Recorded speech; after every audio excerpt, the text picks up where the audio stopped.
예수의 만남이라는 제목을 가지고 같이 은혜를 나눌까 합니다. 우리가 신앙생활을 하면서 예수를 만나야지 한다는 생각을 별로 안 해본 것 같습니다.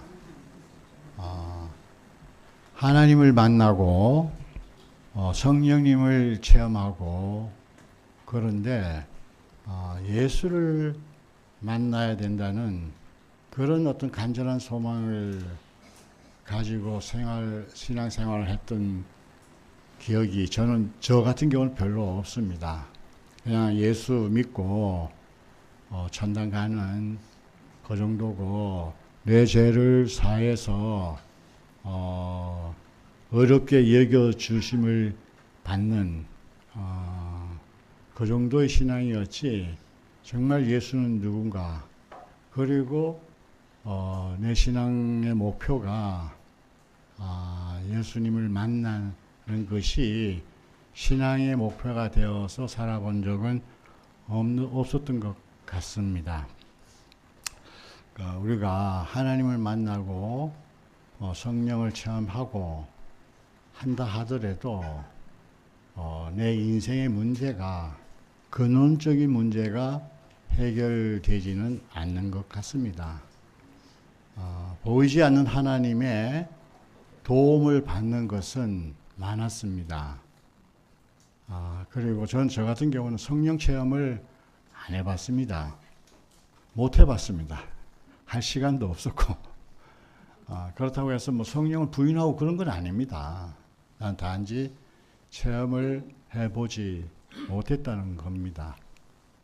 그런데 또 성령을 체험했던 사람을 만나봐도 그 인생의 문제가 완벽하게 해결이 됐다고 말하는 사람은 제가 보지도 못했습니다. 그러니까 왜 그러냐면 인생의 문제가 무엇인지를 모르기 때문에 그랬던 것 같습니다.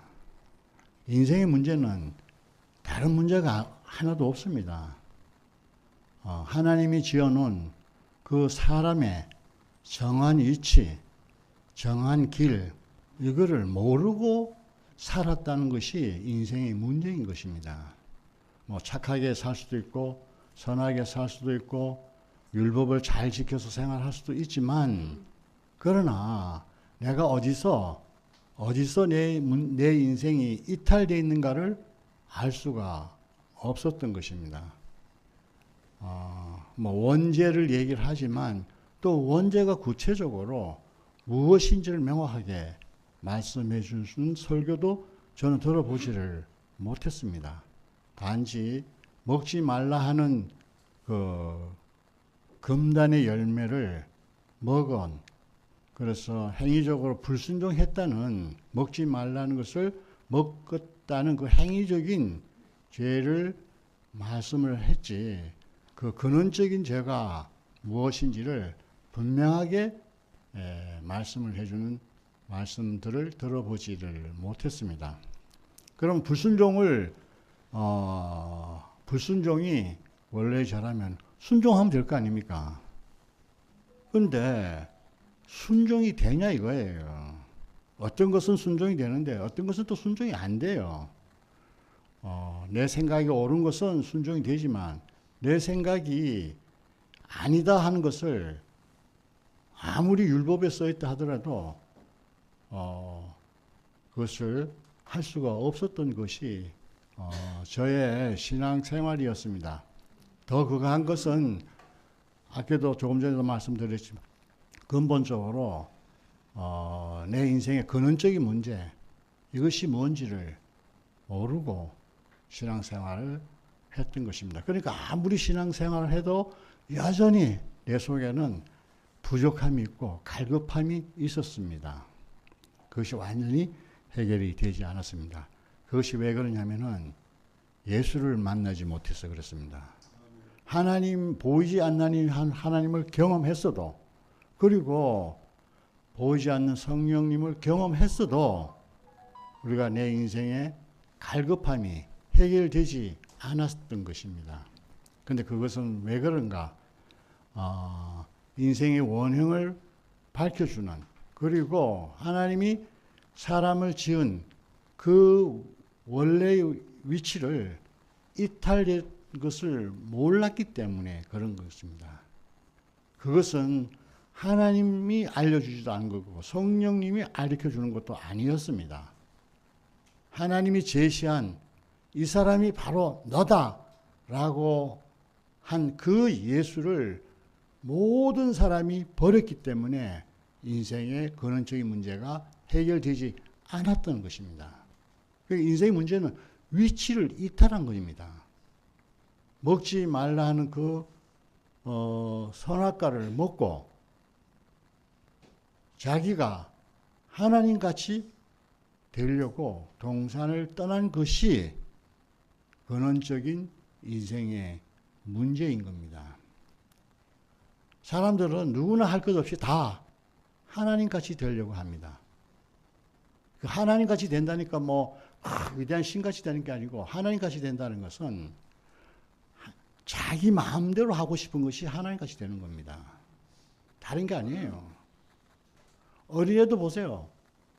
어른에 이렇게까지, 어린애에서 어른이기까지 다 자기 마음대로 하고 싶은 거예요. 자기 마음대로 안 되는 것이 심한 사람이 스트레스 받고 정신병이 되는 거잖아요. 그러니까 사람은 자기 마음대로 할 수 있도록 지어진 게 아니에요. 그런데 자기 마음대로 하려고 하니까 정신병이 되죠. 안 되면 정신병이 되는 겁니다. 그 문제를 누가 해결해 주겠어요? 이게 인생의 문제다라고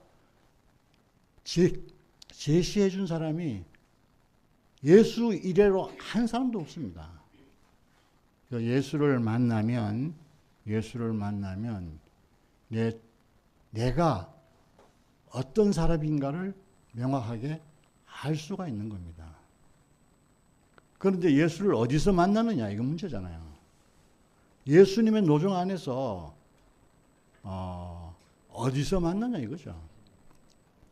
출생에서 만날 수 있어요? 출생에서 만날 수가 없어요. 그분은 마리아에게서 성령으로 잉태된 사람이에요. 나는 누군가?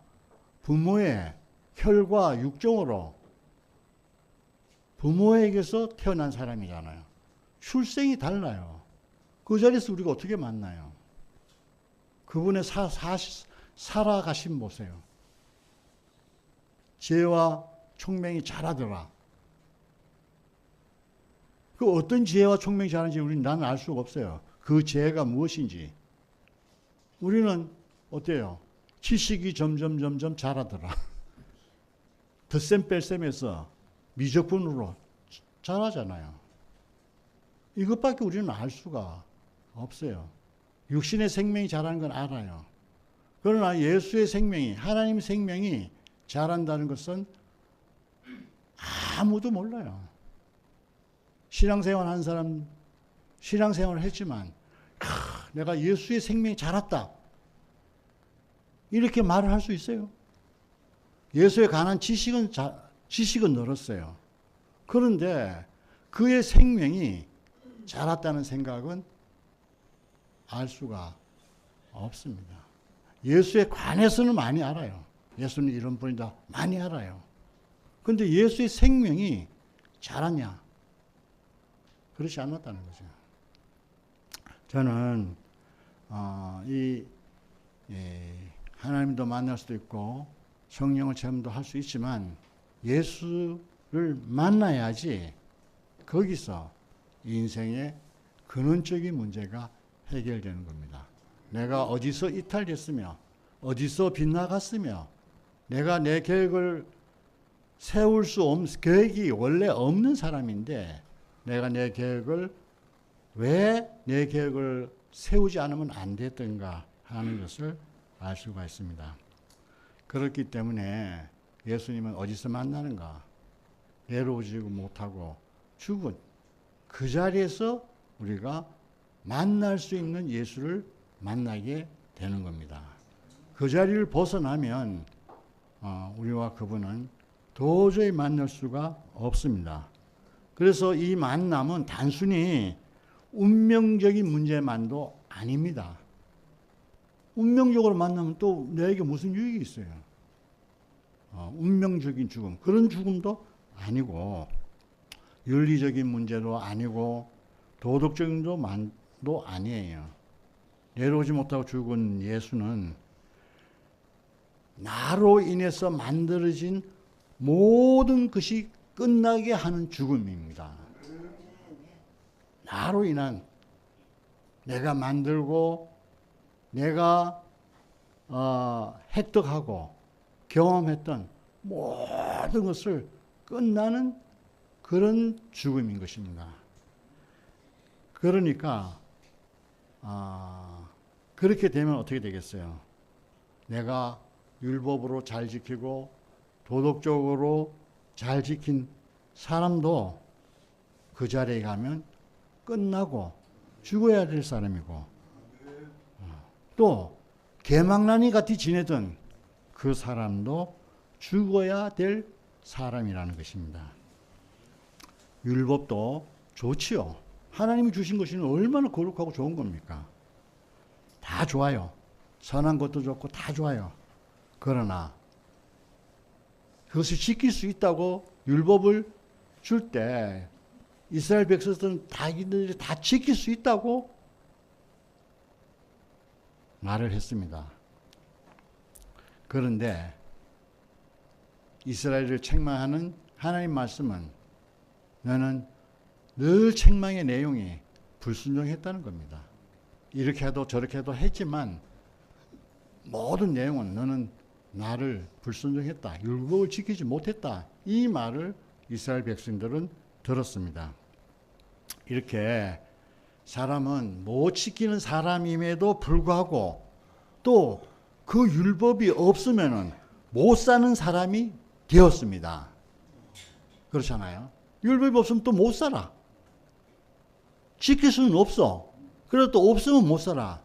이게 인생의 갈등 아니겠어요? 그러니까 내려오지 못하고 죽은 그 예수를 만나니까 그 자리에서 나도 함께 죽었습니다. 내가 함께 죽었다는 것을 발견하는 것입니다. 다른 게 아니에요. 내가 지금 또 죽는 게 아니라 나는 그때 이미 나를 포함하고 죽었구나. 거기서 우리는 잃어버렸던, 내가 몰랐던, 내가 한 번도 생각하지 못한 나를 찾게 되는 것입니다. 이 사람이 너다. 내려오지 못하고 죽은 이 사람이 너다. 다른 사람이 아니고 예수도 아니고 바로 너다. 하는 것을 발견만 하면 되는 겁니다. 그래서 노뱀을 보라고 한 거지 않습니까? 연구하라고, 노뱀을 연구해봐라. 안 했어요. 보기만 하면 거기서 내가 한 번도 보지 못했던 그 사람을 발견하는 것입니다. 이 자리가 아니면은 나는 나를 찾을 수가 없습니다. 인생의 문제는 내가 누군지를 모르고 사는 것이 인생의 문제입니다. 잃어버린 나를 모르고 사는 이것이 인생의 근원적인 문제입니다. 그런데 우리가 내려오지 못하고 죽은 이 사람, 모든 사람이 다 버린 사람이에요. 나도 버렸고 나도 죽였던 사람이에요. 나도 죽였던 사람이라니까. 근데 그 사람이 나라는 것입니다. 그러니까 내가 나를 죽였고 내가 나를 버린 겁니다. 예수를 버린 게 아니에요. 예수를 버리는 것이 나를 버린 것입니다. 내가 언제 예수를 죽였어요? 그렇죠. 난 예수를 표면적으로 죽인 적 없어요. 그런데 저는 예수를 죽인 사람이었습니다. 저는 그 말을 이해가 할 수 없었어요. 그런데 저는 목사님과 저의 관계 속에서 그 말씀을 명확하게 이해를 했습니다. 나의 모든 것의 모든 것을 알고 왔던 그 목사님이 어느 날 제게는 무용지물의 목사님이었습니다. 아무것도 나에게 도움이 되는 것이 하나도 없는 그런 사람이었습니다. 그러니까 어떻게 되겠어요? 당신은 내게서 이제 아무 쓸모없는 죽은 사람입니다. 제가 그랬다니까요. 그때 저도 죽어버렸어요. 그분이 죽으니까 제 인생도 싹 날아가더라고요. 신기한 경험이었어요.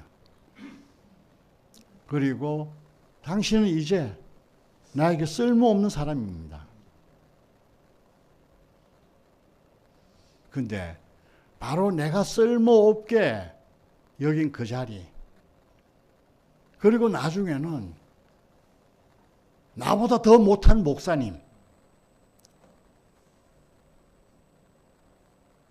그렇다니까 나보다 더 못하더라니까요. 그 목사님을 만나는데 거기서 나의 모든 것이 끝나고 새로운 세상이 펼쳐졌습니다. 참 이상해요. 너무너무 새로운 세상이에요. 한 번도 가보지 못한 세상, 한 번도 살아보지 못한 세상이 저에게 펼쳐졌습니다.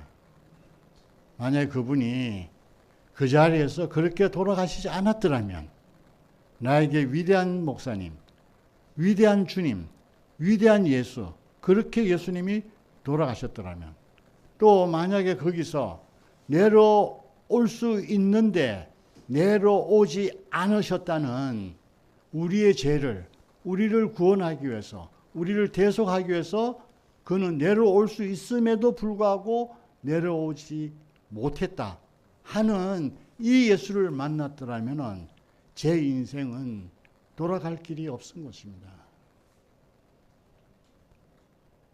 어디서 예수를 만나겠어요? 어느 자리에서 만나겠어요? 그래서 만나고 보니까 이 자리에서 만나고 보니까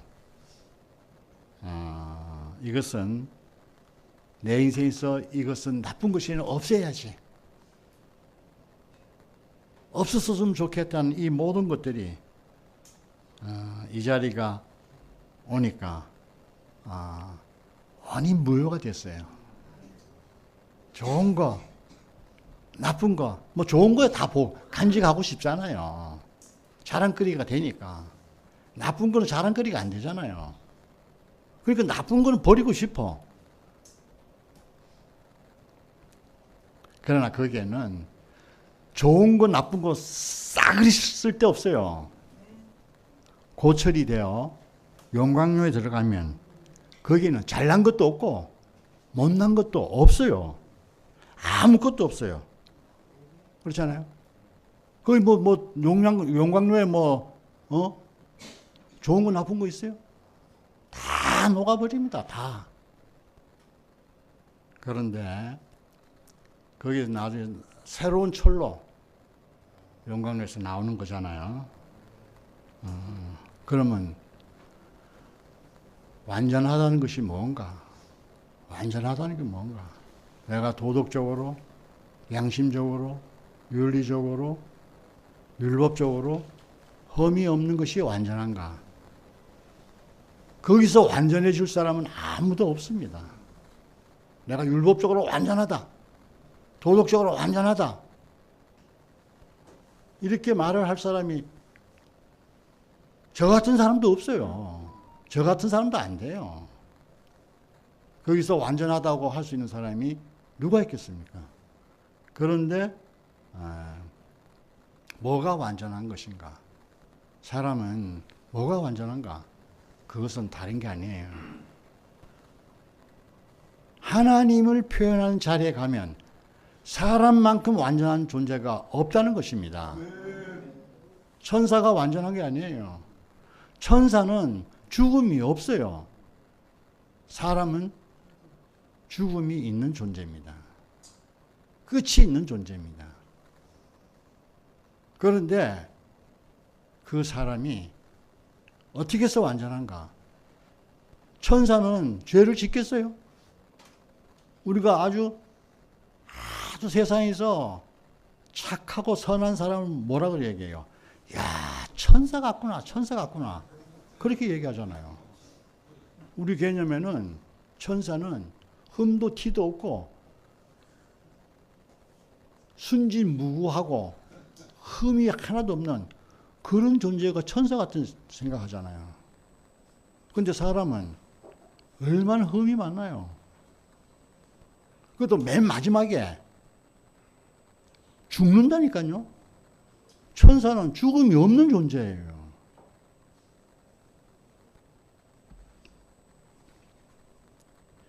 그러나 완전한 것은 죽음이 있지만은 하나님을 대신하고 표현하는 하나님 아들이 될 수 있다는 겁니다. 천사는 아무리 선하고 능력 있고 하더라도 안 죽더라도 천사는 후사가 될 수 없고 상속자가 될 수 없고 아들이 될 수 없다는 겁니다. 죽음이 있느냐 없느냐가 문제가 아닙니다. 상속자가 되고 하나님 아들이 되고 후사가 되느냐 못 되느냐 이것이 문제인 겁니다. 죽음은 어때요? 사는 동안 하나님의 모든 성품을 부여받아서 하나님을 표현하다 살다 가면 그보다 더 멋진 인생이 어디 있습니까? 우리가 다른 사람들보다 더 잘할 수도 있고 더 나을 수도 있고 더 못할 수도 있지만 고민하는 입장이 다 다릅니다. 입장이 서로 달라도 사실은 그 사실이 뭔지 아세요? 사람 되는 겁니다. 사람 되는 것은 다 똑같다는 것입니다. 이 자리에 와 보시면 아시겠지만 서로 다 달라도 생각이 다르고 입장이 다 달라도 고민하는 것이 다르고 좋아하는 것이 다 달라도 이런 입장 저런 입장에서 오나 사람 되는 것은 다 똑같습니다.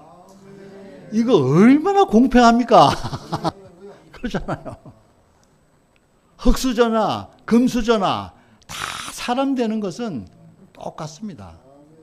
십자가에서 내려오지 못하고 죽은 이 사람을 만나지 않으면은 흙수저도 끝이고 금수저도 아무 소용이 없습니다. 사람 되는 길은 십자가에서 내려오지 못하고 죽은 이 예수만이 해답이고 답인 것입니다. 그렇기 때문에 어떻습니까?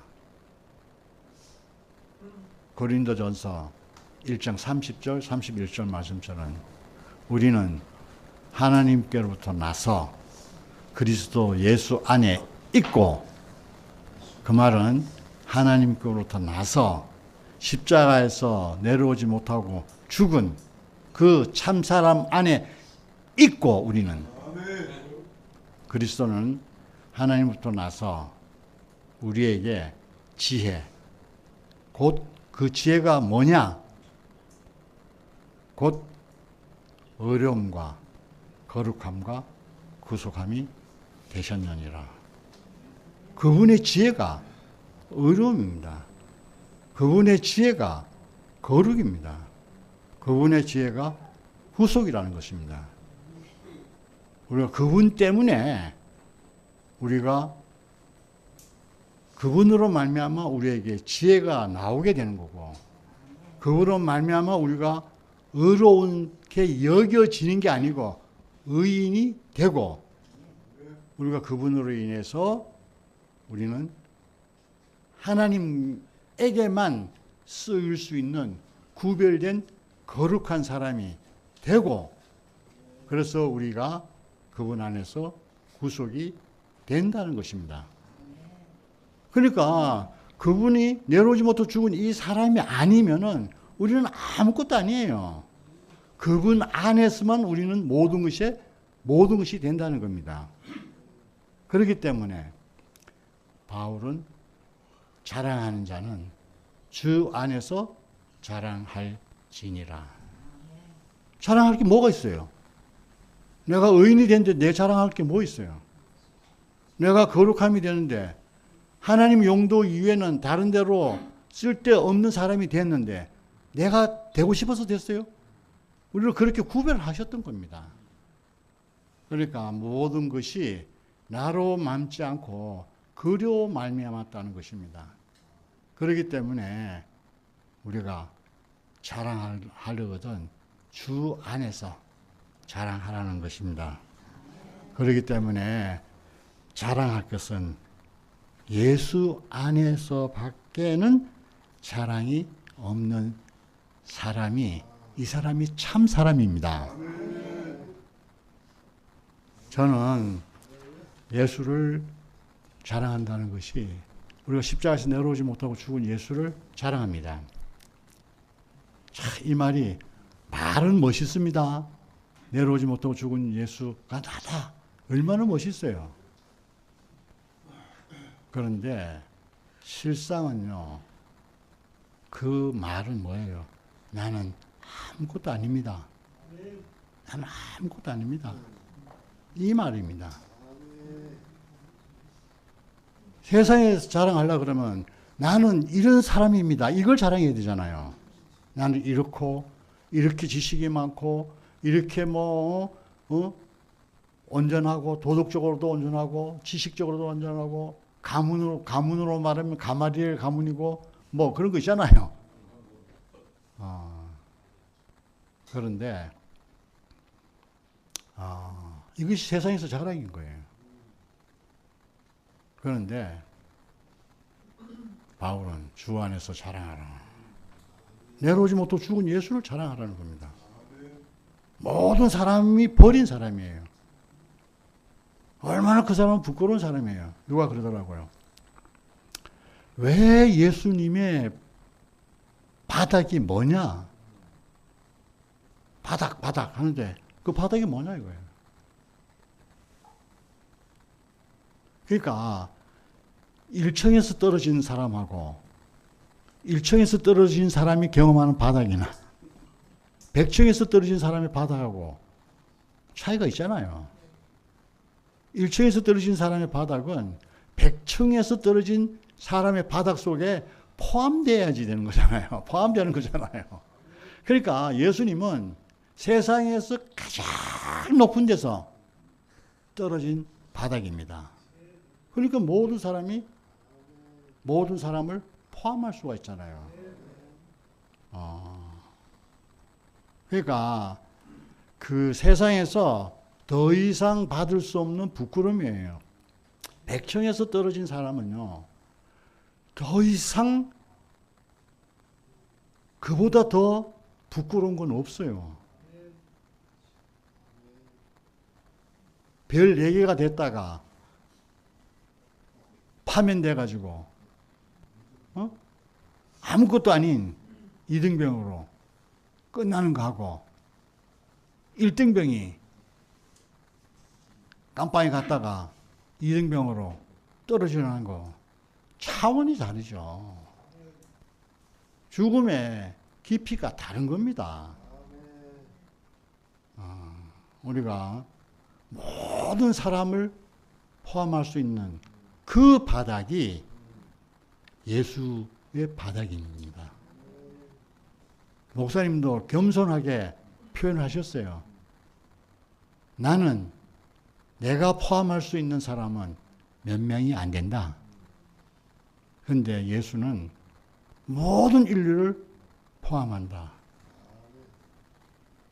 그러니까 우리가 바로 그렇다고 해서 예수 바닥으로 바로 들어갈 사람 또 없어요. 내 앞에 있는 바닥을 보면 그 사람의 바닥이 예수의 바닥으로 보이는 겁니다. 그러니까 내 앞에 있는 그 실제를 부인하면 예수를 알 것 같죠? 몰라요. 내 앞에 있는 바닥은요, 흠이 있는 바닥이야. 예수의 바닥은 흠이 없는 바닥이에요. 그러니까 사람은 좋지요. 흠 없는 바닥, 흠 없는데 내가 그렇게 돼요? 안 돼요. 그러니까 사람들이 왜 사람을 빼고 또 하나님, 예수님과 직통하려고 한다고. 거기는 아주 흠이 없어. 예수는 흠이 없잖아요. 누가 봐도 흠이 없는 사람이에요. 그래서 이거는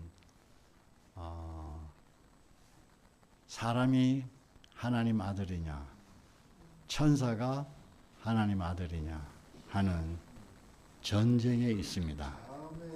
전쟁이에요.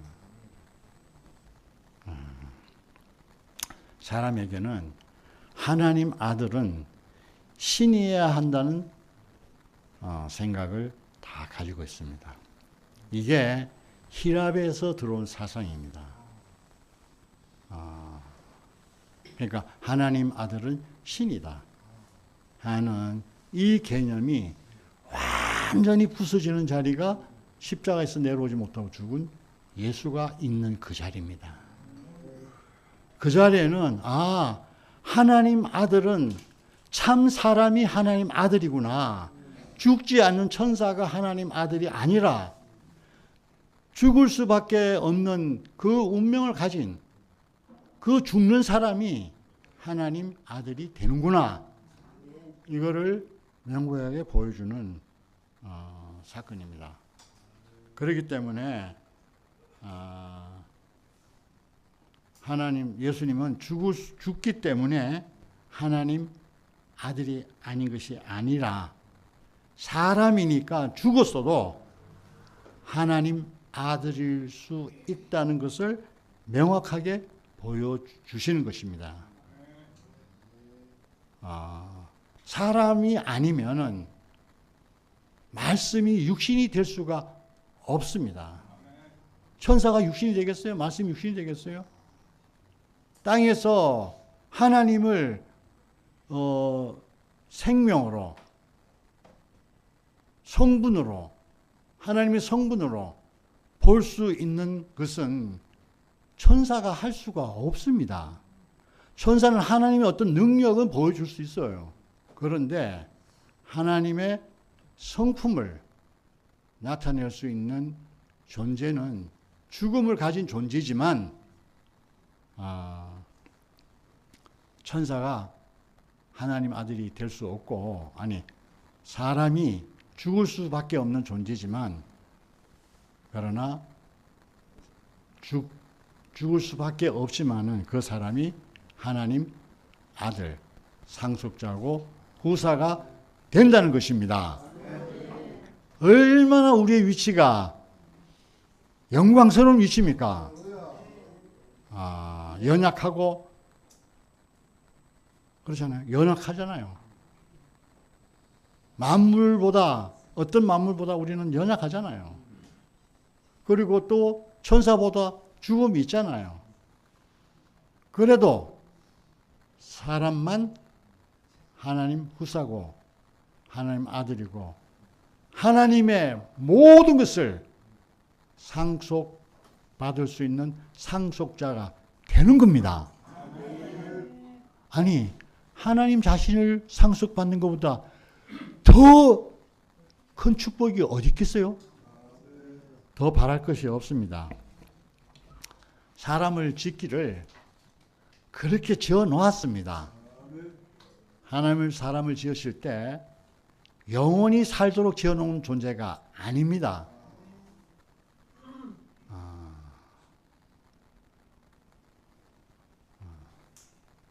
왜 그렇게 했냐면 영원히 살지 않아도 연합을 하면 하나님을 대신하고 표현할 수 있기 때문에 하나님을 대신하고 표현한 이 삶이 영생의 삶입니다. 이러면 됐잖아요. 뭐가 부족해요? 그런데 사람들은 죽음의 의미를 여러 가지로 해석했어요. 이것을 모르니까 죽음의 의미를 여러 가지로 해석을 했어요. 하나님의 절대적인 사랑이다. 이처럼 사랑하사 독생자를 주었다. 자기 아들을 죽음에까지 넘겨주었다. 사랑이라고 생각합니다. 그리고 우리를 대신한 희생제물로 생각합니다. 죽어서 우리의 죄를 대속하는 대속의 죽음으로 이렇게 여러 가지로 해석을 했던 겁니다. 그러나 그것은 그 죽음의 결과이지 사실은 아닙니다. 사실은 다른 게 아닙니다. 그분이 사람으로 죽었다.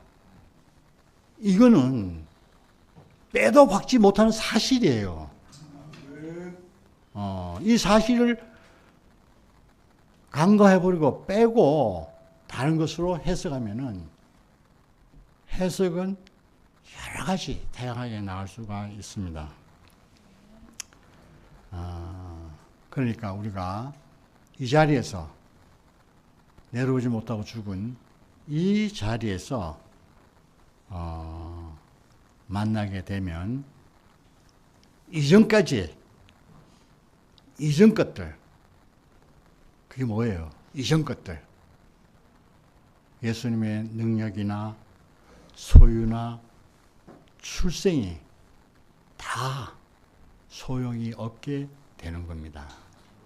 그게 설령 몰라도 상관이 없습니다. 우리가 예수님을 못 만난 것은 그 출생이나 소유나 능력이 나와 다르기 때문에 못 만났던 겁니다.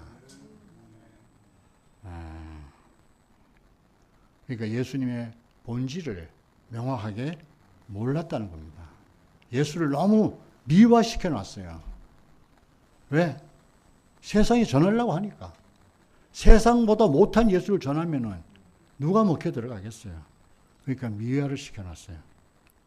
그러니까 우리는 거기서 따라갈 수가 없었습니다. 이제 우리는 어디서 함께 죽고 함께 살아나는가? 함께 사는 거는 생각할 필요가 없어요. 함께 죽기만 하면 저절로 함께 사는 겁니다. 그러니까 함께 어떻게 살아나지? 이건 내 소관이 아니에요. 그건 하나님이 생겼어요. 그리고 하나님의 표현이죠. 그러니까 함께 살아나는 것은 다 달라요. 살아나는 것은. 그러니까 살아나는 것은 이런 거다. 이렇게 형상화시키면은 그게 딱 틀이 돼버리는 거야.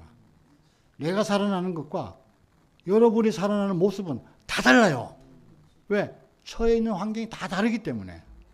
그러니까 그 다양한 살아남을 표현하는 거죠. 그게 교회에서 표현하는 거잖아요. 그러나 죽는 자리는 어떤 사람이나 다 똑같이 죽는 자리는 똑같습니다. 끝나는 자리는 다 똑같습니다. 그러니까 표현의 다양성은 바로 이런 겁니다. 부활의 표현은 다양합니다. 그런데 죽음은 동일한 죽음입니다. 한 자리에 있습니다. 출생이 다 하나입니다. 그래서 제가 대구 내려가서 한 말씀 중에 하나가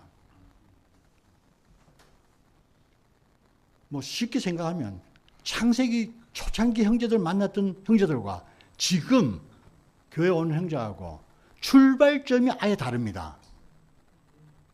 그렇잖아요. 그러니까 출발점이 다른 데서 어떻게 하나로 만나요? 안 돼요. 그런데 십자가에서 내려오지 못하고 죽은 예수는 아주 출발점을 다 동일한 출발점을 만들어놨어. 그 전까지는 운동장에 보면 트랙이 딱 정해져 있잖아요. 달리갈 때. 100m면 어디서 출발해서 어디 꼬리점까지 딱 해. 그런데 어떤 애들은 트랙 밖에서 지 혼자 막 뛰가. 이게 아담 안에 있는 세상이에요. 자기 혼자 출발점이 자기가 있는 데가 출발점이야. 거기서 아무리 결정적인 골인 해도 상을 안 줘요. 출발점에서 시작 안 했기 때문에 누가 그 사람을 상을 주겠어요. 정해진 출발점에서 출발해야지 지멋대로 출발점이에요. 그러니까 그것이 출발점이 다 다른 데서 출발한 사람은 출발은 했어요. 그런데 마지막에 상이 없어요. 그렇잖아. 출발은 또 했어. 상이 없어. 아담 안에 있는 인생이 그런 겁니다. 다 각자 자기 길을 만들었어요. 그러나 우리는 이제 초창기 만난 사람이나 이제 온 사람이나 동일한 출발점에 다 섰습니다. 이게 십자가에서 내려오지 못하고 죽은 예수 아닙니다. 그러니까 얼마나 공평해요. 하나님 하신 일은 공평합니다. 그러니까 어떻게 다 똑같잖아요.